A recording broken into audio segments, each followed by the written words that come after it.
The following episode is rated R, adults only. Hello and welcome to Ellroy Reads. Do I have a special episode for you today? If you are new to the show, Ellroy Reads is a show where every week I look at a novel or a non-fiction book that was very special to James Ellroy, a book that moved him, inspired him, frightened him, emotionally, intellectually, humorously, on any conceivable level. It was important to him. And this week's novel is The Postman Always Rings Twice by James N. Cain.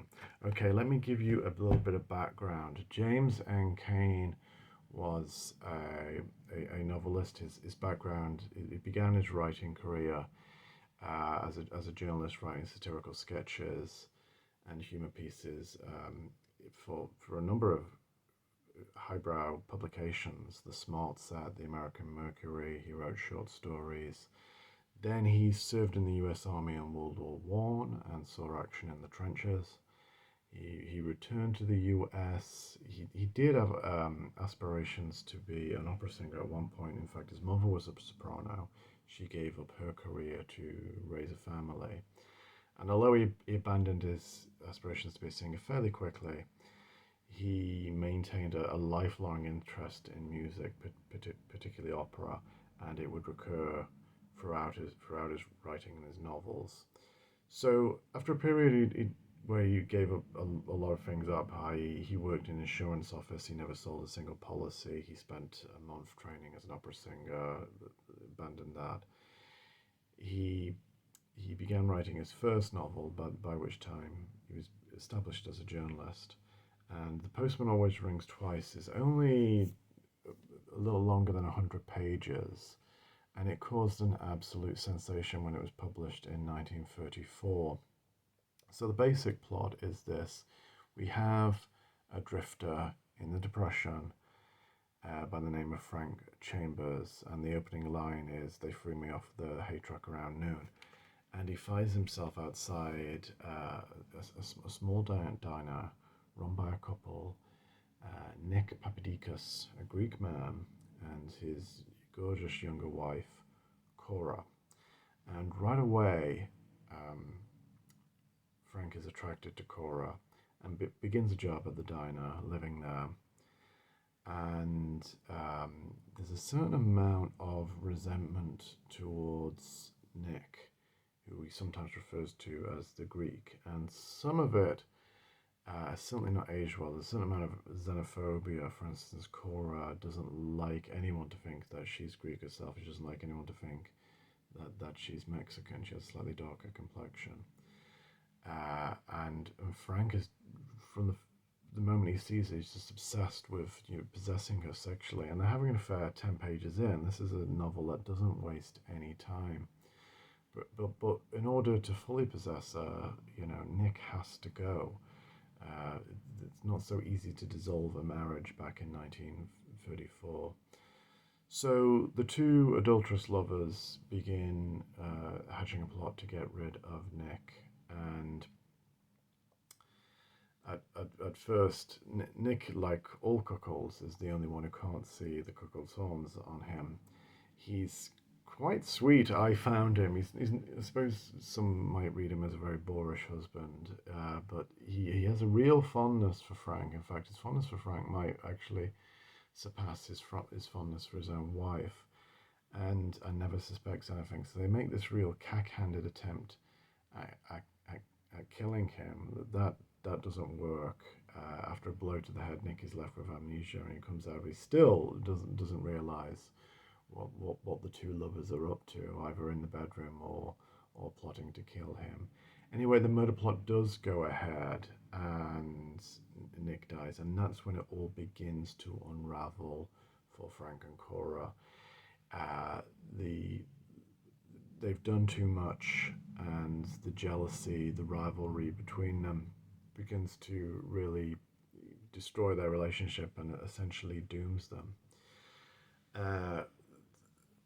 What's interesting about this novel is that if you're a fan of crime fiction, or if you're an academic like myself doing research on crime fiction and taught it, most of the great hard-boiled writers like Raymond Chandler and Dashiell Hammett didn't really. They may have done very well commercially for a period, but they didn't really achieve the kind of critical recognition, frankly, until long after they were dead, when the Academy started taking crime fiction very, very seriously, and other forms of genre fiction as well, like speculative fiction, began to be taught in universities. I suppose, like, many of us feel like that really began in the early 90s. Some may put that date earlier. But James N. Cain, with the publication of The Postman Always Rings Twice, not only wrote a bestseller that sold in the millions, but he became overnight the most respected writer, novelist in America. Everybody was talking about him, all the highbrow critics. I mean, some were mocking him, but that in itself feels like an achievement, because once you're being sent up, that's usually a sign that you've made it. For instance, I mean, look at the cover of this. It's a very, very saucy, sexy cover, but in a sense, it's all wrong because, first of all, the novel is kind of preoccupied with sadomasochism, such as if you read Ian Fleming's Bond novels, you find a lot of sadomasochism in in the scenes. The sex isn't sensual; it's rough and nasty, and it caused a storm. It was banned in Boston at the time. It was banned in other parts of the world because the material was so explicit. Whereas this couple here, it looks a bit more like Paint and Place or a Howard Robbins novel.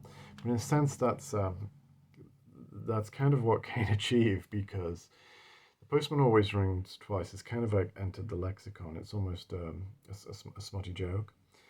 And the way where you got the title is there was a lot of agonizing over what the title should be, but he was discussing it one day with a friend, Vincent Lawrence, who was a fellow screenwriter, and he just came out with him. He's like, "How about the Postman Always Rings Twice?"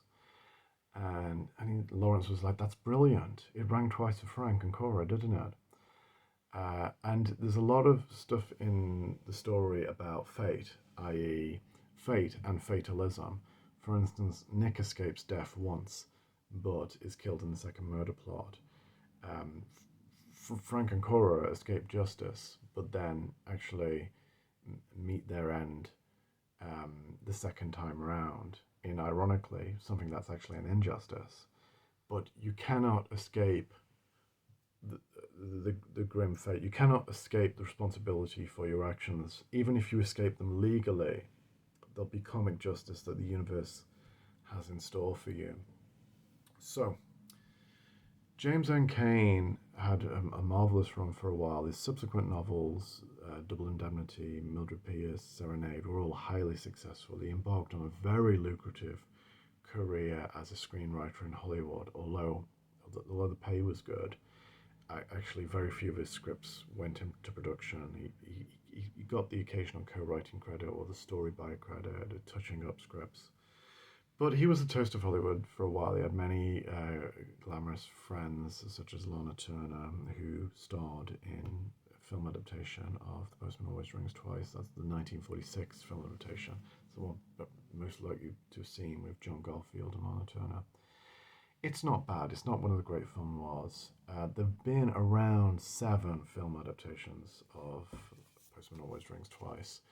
The best one is probably the first one, Estazione by Luchino Visconti, and the production of that one is fascinating because it was made in the early 40s, and there was no attempt by Visconti to clear the copyright because America and Italy were at war. And the film was subsequently banned by the fascist authorities. Then, after the war, it became extremely hard to see for copyright reasons and wasn't shown in America cinema until 1976. It's considered a classic today, and it's probably the most art house version. It's a very moody, meditative version. The John Garfield version I've just mentioned. The other version that you're probably likely to have seen or have heard about is the 1981 remake with Jack Nicholson and Jessica Lange in the main roles as Frank and Cora. That version had some very explicit rough sex that was considered very taboo at the time, but it's reasonably loyal in some respects, some tonal respects. All of that is in the book. It's it's quite graphic and nasty in that regard. But like the eroticism between Frank and Cora is real, and when they turn on each other, it's almost like an act of eroticism in itself. It's just like once the sexual charge has gone, then they're left with the bitterness and the jealousy and the feeling that one of them's not gonna go down for this without taking the other one down. But Cain eventually got got bored in Hollywood, and his momentum as a novelist was beginning to wane, and he moved back to Maryland. And he said that was a huge mistake. He was from Maryland, if I didn't mention that earlier. He moved to University Park in Maryland, where he said, the biggest mistake in my life, because at least in Hollywood, everything's happening, everything's exciting, even if working on films becomes soul destroying after a while. His sales began to dip as each successive novel became more long drawn out, long winded, and it attained less and less critical respect. Even though he was dabbling in historical fiction, he was dabbling in the things that novelists often turn to for critical attention. And his reputation began to pick up in the early 1960s, not for his later work, which was kind of beyond saving, but he'd been somewhat forgotten. And then Tom Wolfe was reviewing Norman Mailer's The American Dream and made this kind of offhand comment like, "Oh, I wish James and Cain had been writing this. You know, there's a guy who knows how to write." And that was significant because Mailer was the really fashionable literary figure at the time. And then then Tom Wolfe was invited to write the introduction to Cain Times Free, which was an anthology of free James and Cain novels. Then a critic called David Madden wrote a monograph on Cain, and then finally, right at the end of Cain's life, he was contacted by Roy Hoops, who said, "I want to write a biography of you." They spent 2 years talking. Cain died at the ripe old age of 85, and then a few years later the biography came out. And Roy Hoop's biography of James and Cain is one of the all-time great biographies. It's pretty voluminous, and actually it's exhausting, and it's also heartbreaking because there's a lot of talk of Cain's eventual, demise, critically, and the long, slow, arduous process that came with writing those later novels. Because I can tell you, writing a book takes a heck of a lot of stamina, intellectually, emotionally, and indeed physically. And it's absolutely heartrending to read about Cain, and each successive novel turns out worse than the last. But he was still writing in his 80s, which was one heck of an achievement. He was married 4 times.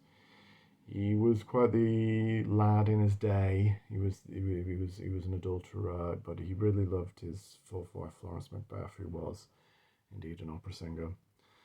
And James Ellroy's connection with Cain is very interesting, because Ellroy wrote an introduction to a reissue of The Postman Always Rings Twice that came out only a couple of years ago, and he identified the novel as one of the architects of essentially film noir in the hardboiled school. He said, it came out of the Depression. All of these Depression stories, Frank is a drifter. He winds up in this place. He meets Nick, he meets Cora. Well, why does he meet these people? He could have met someone else. When he meets these people, the train of events that ends so tragically, sexually, and in other ways begins to happen. My own conversations with Ellroy about Cain was like, he was very, very admiring of him. He was really admiring, essentially, for it boiled down to 4 novels, which are the 4 novels in this volume. It's The Postman Always Rings Twice, Double Indemnity, Mildred Pierce, and Serenade.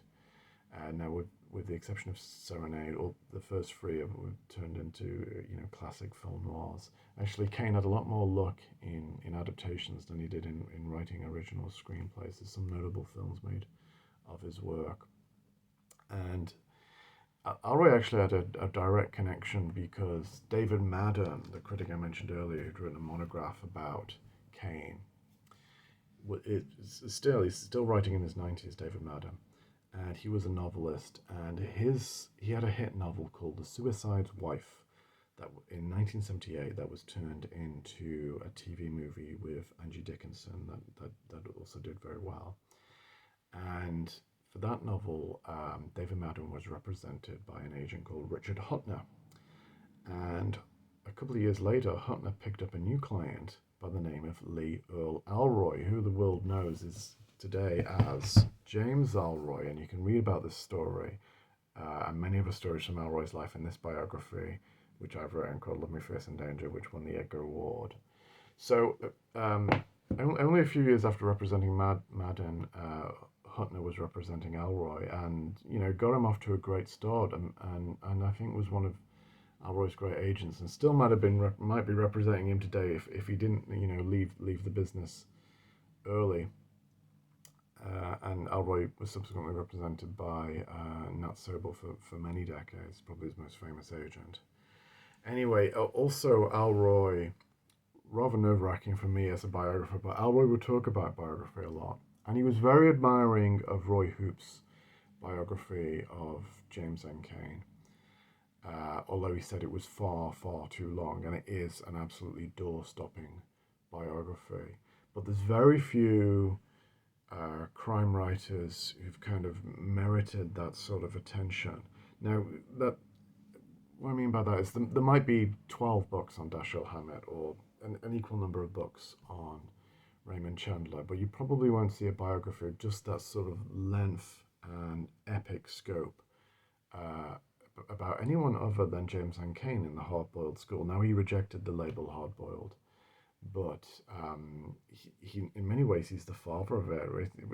It's his offspring, whether he liked it or not. And even the minute he tried to be a writer, he was not. It all went downhill from him when he left Hollywood, when he left behind some of those themes of noir fiction and underlying themes of sex and desperation and crime.